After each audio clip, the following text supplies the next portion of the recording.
Hello, Assalamu alaikum. Bismillahirrahmanirrahim.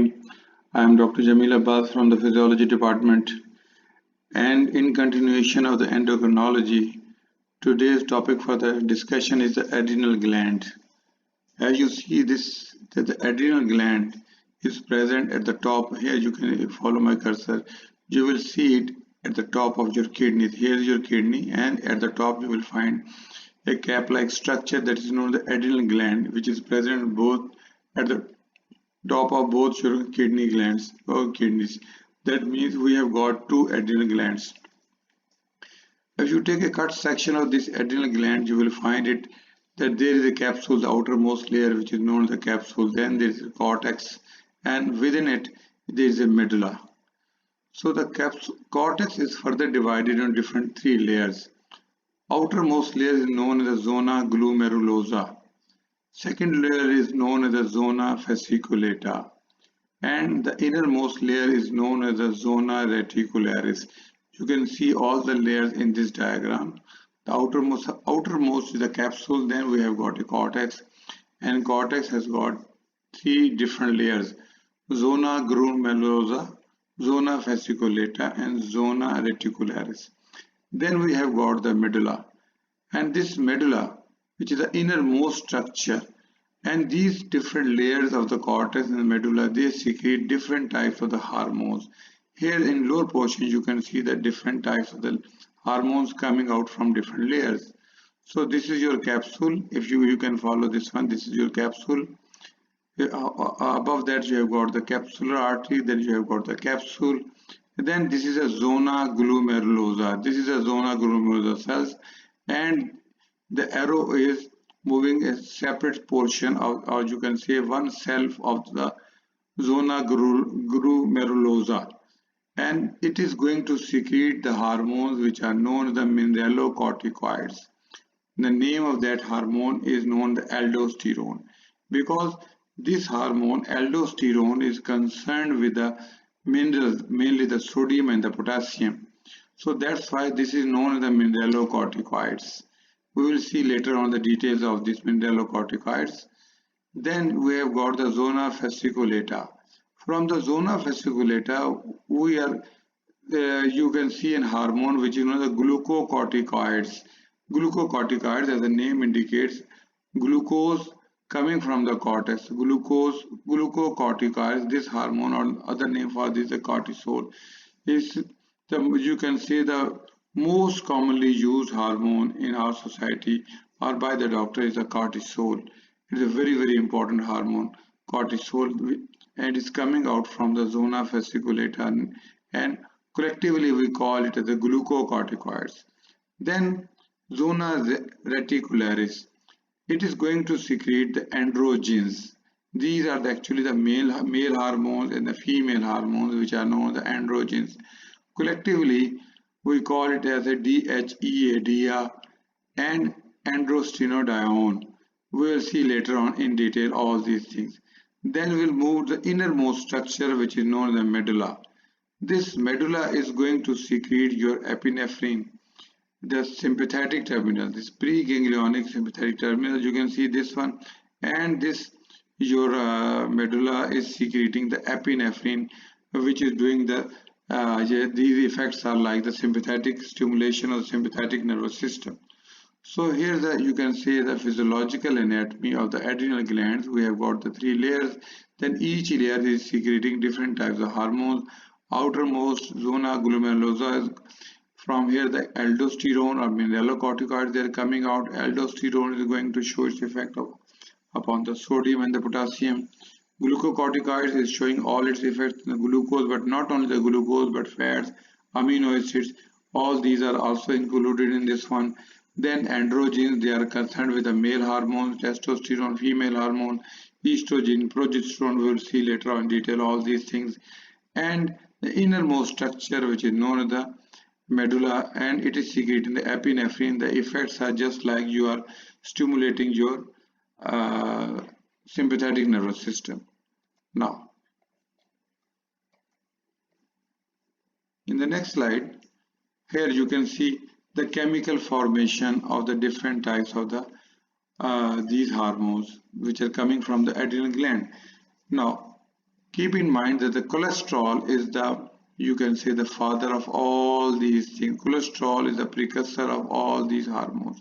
It may be the aldosterone, it may be the cortisol, it may be the DHEA, it may be the dihydrotestosterone, the main male hormone testosterone, it may be the estrogen. All these hormones, the main precursor, they are coming from the cholesterol. If you see the chemically in the physiology, we are not going to the formula of all those things, but the cholesterol is going to form the pregnenolone, which is going to convert the progesterone, then deoxycorticosterone, then corticosterone. Ultimately, we have got the aldosterone. Now, keep in mind that this aldosterone, that mineralocorticoids, and the glucocorticoids. Here is the line for the glucocorticoids, cortisol, the glucocorticoids. These are mineralocorticoids. They have got some overlapping of the actions. That's why the cortisol can affect some of the minerals, and aldosterone some have some action like the cortisol. And the last layer you will see, the from the pregnenolone you move to the DHEA, and from here androstenedione, then testosterone, then dihydrotestosterone. All these things are going to secrete to form estrogen and the progesterone. So this is the chemical pathway through which your different mineralocorticoids, your cortisol, that's the glucocorticoids, and the DHEA and the male hormone, testosterone, female hormone, estrogen, progesterone, they all are secreted. You can well understand through this diagram. The next one is here. How these different hormones which are concerned, mainly actually this diagram, I have introduced this diagram here because for the glucocorticoids we need ACTH, the adrenocorticotropin hormone. We need this hormone. But this hormone, when it is going to be produced, it also produces simultaneously the other hormone, that is melanocyte stimulating hormone. This melanocyte stimulating hormone has different types: gamma melanocyte and alpha melanocyte. We have got the beta melanocytes. So basically what's happened? First of all, the gene that is transcribed to form the RNA for the ACTH, that means the gene which is responsible for the formation of a RNA which ultimately going to form your ACTH. It forms a large protein which is known as POMC, pro-opiomelanocortin. This pro-opiomelanocortin or POMC is affected by the different enzymes. One of them is known as the prohormone convertase 1 or the prohormone convertase 2. This is PC1 and PC2. When PC1 is going to affect on this POMC, it is going to segregate into different portions. You will see here there is the prohormone along with the gamma melanocyte stimulating hormone, and in the center we have got the ACTH. Then on the side we have the beta lipoproteins. And when the prohormone convertase 2 is going to affect on these things, on these products, you will see there will be a formation of the, ultimately there will be a formation of the gamma melanocyte stimulation hormone, alpha melanocyte stimulate hormone, and we have got the beta melanocyte. Actually, natural result is that whenever you are going to produce more ACTH, you have to produce more and more melanocyte along with that. This is the point, this is the key point you have to remember. In the next coming slide, we will see whenever the ACTH will be more, the darkening of the skin will be more, because melanocyte hormone is responsible for the darkness on the skin, because it is going to affect the melanocytes present underneath your skin, and melanocyte is going to produce there, and it will cause the darkening of the skin. So in the future, in the coming slide, you will see in a disease which is known as Addison disease, that is in which there is a deficiency of the adrenals. It will lead to the production of ACTH, but along with that, this ACTH, the patient always have dark spots on its body and the thin mucous membranes. All these things we will see later on. In this diagram, you can well understand that this is because the simultaneous secretion of the melanocyte along with the ACTH.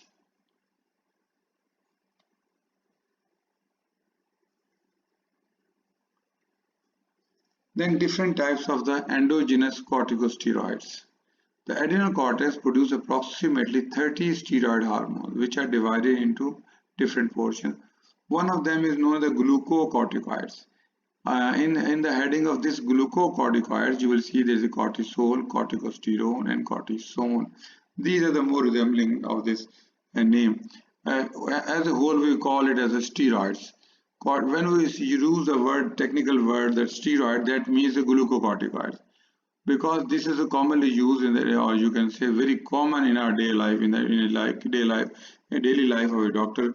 We use the steroids, and these, when you use the word steroid, that means these are the glucocorticoids. One of them, it may be the cortisol, it may be the corticosterone, it may be the cortisone. And mineralocorticoids, they are not used commonly, but one of them is the aldosterone. Then adrenal sex hormone, the male hormone, the androgen, and the female hormone, which is known as estrogen and progesterone. Chemically, all the corticosteroids are derived from the cholesterol and have similar chemical structures. So this is a rough division of the glucocorticoids and mineralocorticoids. Here you can see the natural and the synthetic corticosteroids. The natural corticosteroids, which one of them is a glucocorticoid, which is known as cortisol or corticosterone. Mineralocorticoids, which are natural one, aldosterone and deoxycorticosterone. These are the natural corticosteroid. Well, we have got also the synthetic corticosteroid now. In our practice, we use synthetic one more. One of the very important is prednisolone, and this prednisolone come in the market with the different names. One of the very common name is delta carter. Then the beta-methasone, and then dexamethasone. We commonly use these things, prednisolone, beta-methasone, and dexamethasone in our clinical life. Then half-life of all these things. Cortisol has got half-life of 70 to 90 minutes. Corticosterone has got 50 minutes, and cortisone we yet know about the half-life of this one. Then here is the function of the glucocorticoids. Basically, as the name indicates, that this is going to affect your glucose metabolism mainly, but at the same time fat metabolism and the protein metabolism is also affected by this one. This is the rough estimate that the cortisol or hydrocortisone is more potent and has 95% of the glucocorticoid activity. Then corticosterone has got potency only 4% of the glucocorticoid. And the cortisone has just 1% activity secreted in a and it is secreted in a minute quantity. Then different effects of the glucocorticoids. Actually, we are discussing just glucocorticoids in this lecture. For the mineralocorticoids or the aldosterone, we will see in the next lecture. The effects on the fats. The main effect of this glucocorticoids, or you can say that this type of the steroid, is the mobilization of fats from the adipose tissues. So this glucocorticoids, whenever it is large in quantity, it increases free fatty acid in the plasma and it decreases the glucose transport into the cell. Very important effect, that mobilize free fatty acid from adipose tissues into the plasma, and at the same time it decreases the transport of glucose into the cell. When this transport is decreased, that means it will decrease alpha glycerol. Why it is decreased? Because alpha glycerol phosphate is required for the synthesis of the triglyceride. Triglyceride, these are the storage form of the fats. So for this formation of triglycerides, we need the glyceride. We need 3 glycerides, which is known as a glycerol phosphate. Actually, we need these 3 glycerides. So these 3 glycerides, they are decreased in number. So fatty acids which should be used for the synthesis of triglycerides are released. That means when free fatty acids on one side, they are mobilized from the adipose tissue, and second thing is that they should be stored in the form of triglyceride, which is not possible because glucose transport into cell is not possible. It is decreased when glucose is not entering into the cell. That is, the alpha glycerol phosphate is not formed. and so the triglyceride cannot be formed, so fatty acids cannot be stored, and that's why free fatty acids are released into the plasma. Second effect is directly these glucocorticoids directly enhance the oxidation of free fatty acids. Oxidation means utilization of fatty acids for the energy. Then during the stress or starvation, this is going to occur. That is, during starvation and stress, there is direct enhancement of the oxidation of free fatty acids. It means free fatty acids, they are used during the period of the stress. Next is the obesity.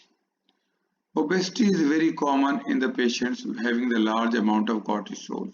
This is a hallmark of the excessive use of steroids. Patient who has got the asthma, patients who have got the rheumatoid arthritis, or the patients, other patients like SLE, they have to use SLE, systemic lupus erythematosus.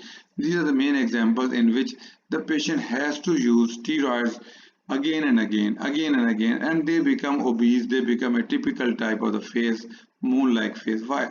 Because the large amount of cortisol, although it moves free fatty acid from the adipose tissues, but in the same, some people, free fatty acids are deposited on the chest and head regions of the body, giving a typical buffalo-like torso. Torso means in Urdu we call it धड़, जिस्म का हिस्सा जो होता है उसे धड़ बोलते हैं. So torso, typical buffalo-like torso and a rounded moon face.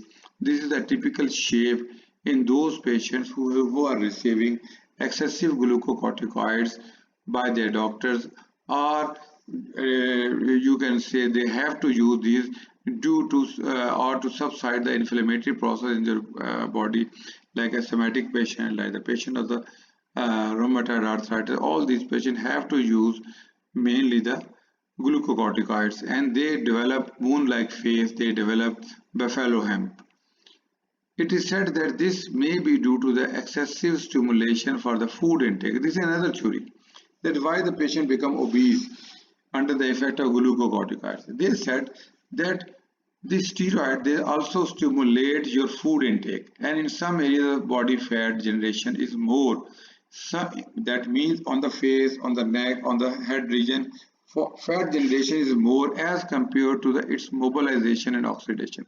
That means fat is more deposited on the face, fat is more deposited on the neck as compared to its mobilization to that side, or its oxidation. That fat has to be mobilized or it has to oxidize for to utilize itself as a source of energy. So both things are not there.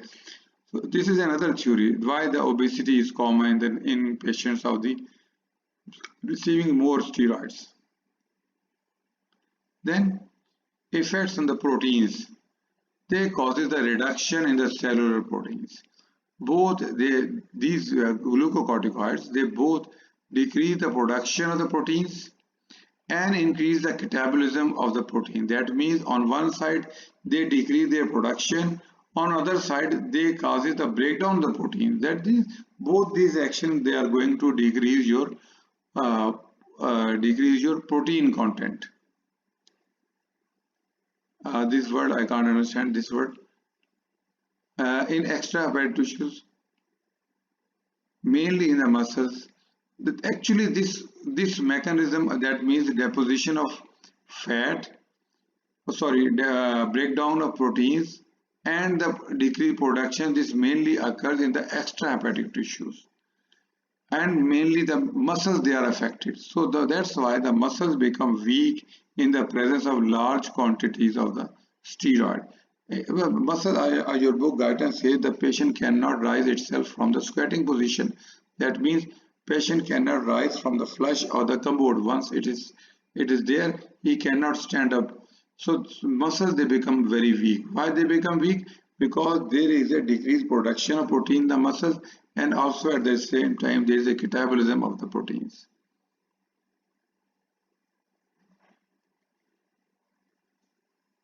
Then a term used, that is adrenal diabetes.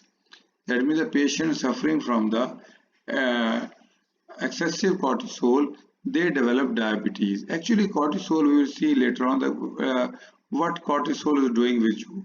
Cortisol mainly performs the gluconeogenesis, that is the formation of glucose from the other sources, from the protein or fats. And glucose enhances this process of the gluconeogenesis.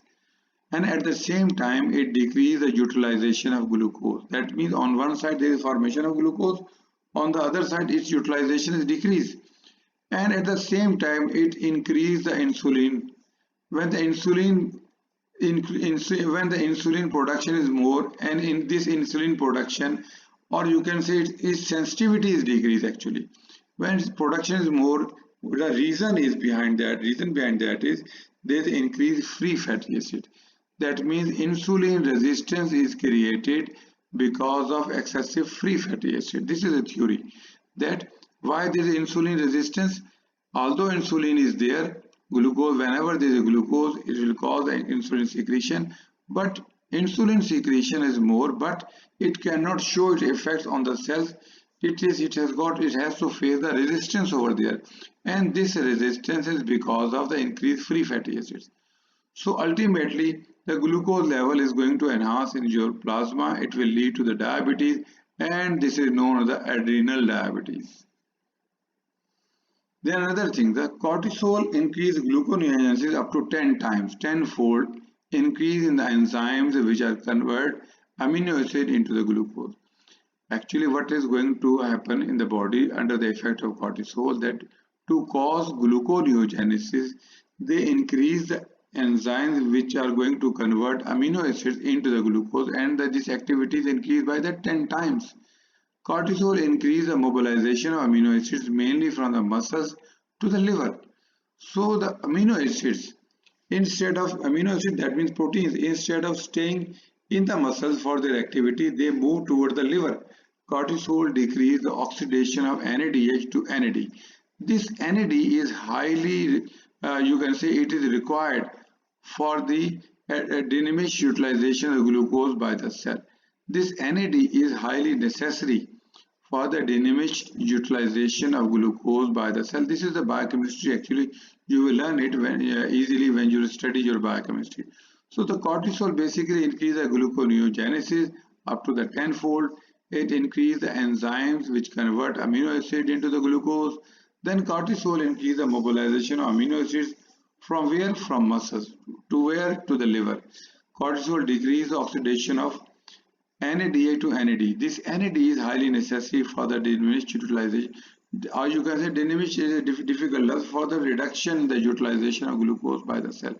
That means cell decrease is utilization. Basically cell is using glucose for the source of energy for the production of ATP. But here in the presence of the cortisol, this thing is not going to happen. Then, what are the different anti-inflammatory effects of the steroids? Different anti-inflammatory. Actually, clinically we use these steroids. Mostly we use these steroids as an anti-inflammatory agent because they have got very strong anti-inflammatory effects, and we use it clinically. And we also use when there is antigen antibody reaction, whenever there is a drug reaction, we have to use all these things. We want to, or you can say, we use these steroids to reduce the inflammation. How they reduce the inflammation? Let's see. Number one, they stabilize the lysosomal membrane. Lysosome is the main organelle which contains the proteolytic enzymes. And if its membrane is stabilized, that means lysosome is not going to rupture. So proteolytic enzymes remains within that membrane, and they will not cause the different type of their action. So proteolysis will not occur. So if lysosomal membrane remains stabilized. Then second, they decrease the permeability of the capillary membrane. Actually, what happens whenever there is inflammation, the permeability of the capillary membrane is increased, and the blood is going to accumulate there. There is a swelling.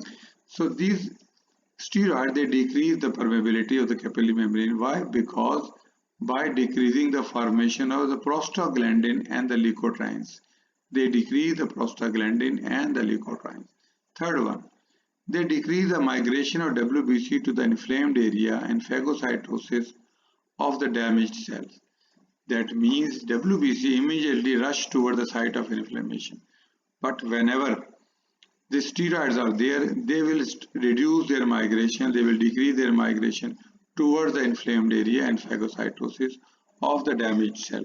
The fourth one, they decrease the production of lymphocyte and eosinophils, thereby decreasing the immune response. Actually, whenever you give a steroid injection, within minutes, there is a lymphopenia. Your lymphocytes, they begin to decrease in your circulation. So, decrease production of lymphocyte and eosinophils by decreasing, and if these lymphocytes the main hub, or you can say the main initial point, main initial cell to start the immunity, if its production decrease, that means your whole immunity or your whole immune response is going to depress. Then fifth one, attenuate. Attenuate means to decrease the thing, and attenuate fever by decreasing the production of interleukin 1 from the WBC. This interleukin 1 is responsible for the fever.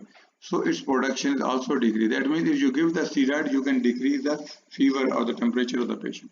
The sixth one is cortisol causes the resolution of inflammation. That once the inflammation is there, then after that it is going to be resolved. So cortisol assists in the resolution of that inflammation. There is no precise mechanism is defined for it. It may be, this is resolution inflammation. It may be due to mobilization of amino acid to the site of inflammation, may be due to the increased free fatty acid and gluconeogenesis for energy, or it may be due to the inactivating or removing the inflammatory products.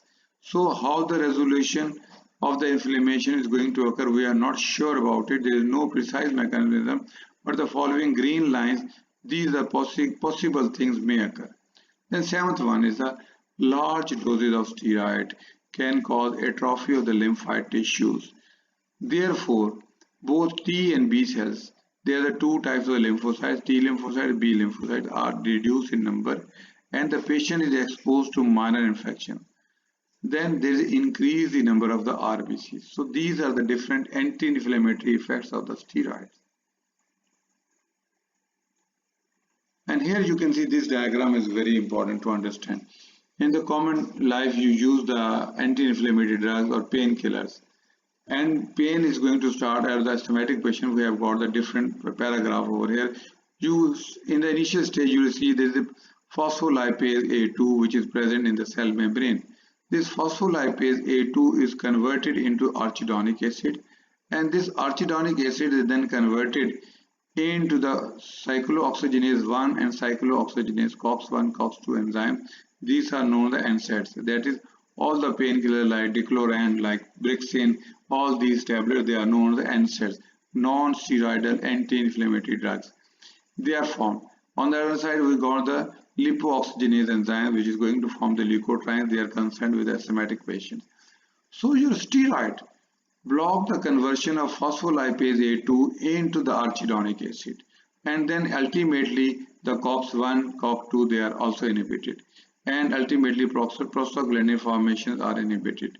So on the other side, leukotrienes are also inhibited. So that means if you give steroid, the steroid is going to block the conversion of phospholipase A2 into the arachidonic acid.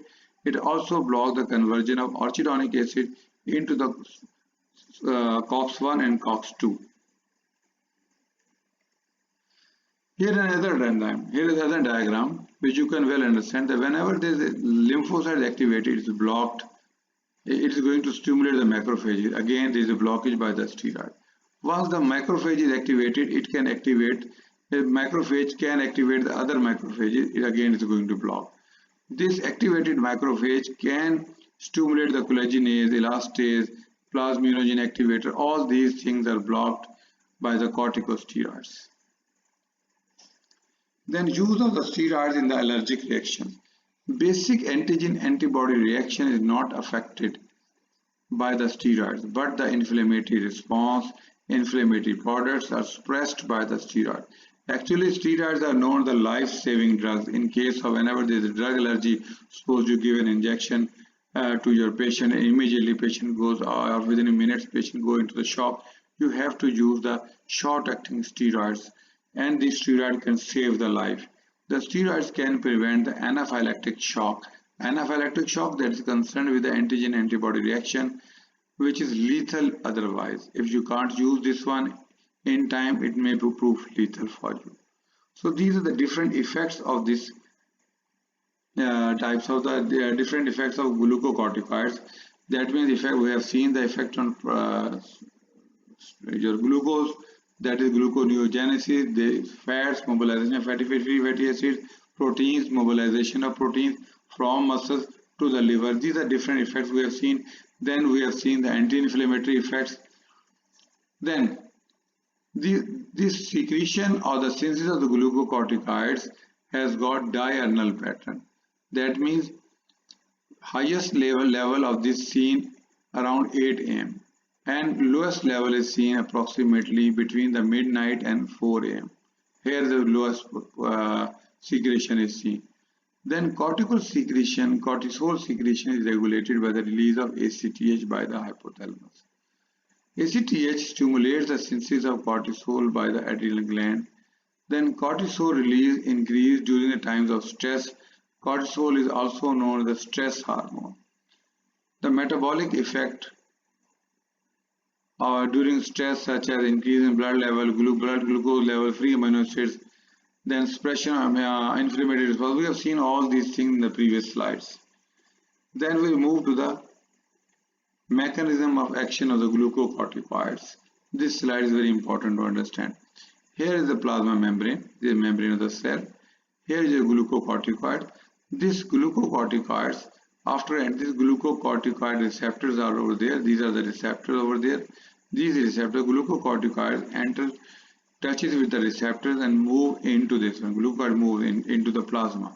In the plasma, these glucocorticoids, they have got a receptor and they have got the heat shocking proteins and 90 heat shock proteins, and we have got the GRE, that is glucocorticoid response elements, and these are different things. Then we have got the next in one, we'll see later on all these things. Once the glucocorticoid through the receptor they move in, they combine with the glucocorticoid receptor, and this glucocorticoid receptor GRE, follow my cursor, this the glucocorticoid receptor is stabilized by the immunophilin and heat shock protein 90. These two combine together and they form a complex. Ultimately, before entering into the nucleus, they combine all together the glucose receptor, glucocorticoid receptor, then heat shock protein 52, then heat shock protein 90, and the dynein. All these things they combine together and they enter into the nucleus. Once they enter the nucleus, here you can say the glucocorticoid receptor, the glucocorticoid itself, all these things, they are going to unite with another thing. This is known as the glucocorticoid response element. Glucocorticoid response element. So once this glucocorticoid receptor along with the glucocorticoid along with this heat shock protein 52, heat shock protein 90, dynein, they combine together to form a complex. This complex enters into the nucleus. It combines with the glucocorticoid receptor response element, glucocorticoid response element. When all these things combine together, then they begins to show their action. That is this is a nuclear transcription start there. They can directly inhibit COX-2 transcription here. That is the decrease the inflammatory cytokine. Another thing, they form a messenger RNA. This messenger RNA can stimulate the formation of annexin 1, annexin A1. This is a protein. Annexin A1 itself inhibits the phospholipase A2 and COX-2. These two are inhibited. We have seen these two things in the previous slide. Then annexin A1 protein directly inhibit the neutrophils. The annexin effects on the neutrophil. They increase L-selectin shedding. L-selectin you will see in the case of immunology. Then decrease endothelial adherence. Then decrease endothelial transmigration. So this is the mechanism of action of the glucocorticoids. That means, again I am going to repeat, and this is known as the genomic action. That is going to affect through the formation of the messenger RNA, the transcription of genes, messenger RNA, and the messenger RNA doing the different things. There are some non-genomic actions also there. They are more rapid. That is directly is going to attach with the receptor and perform some non-genomic responses are also there. But we are mainly concerned with the genomic action, that is through the formation of messenger RNA after entering into the nucleus. So this was all about today for the glucocorticoids. In the next we will see the mineralocorticoids, and then we will see the hypoadrenalism and hyperadrenalism, that is the Cushing syndrome and the Addison disease. All these things later on. Thank you very much.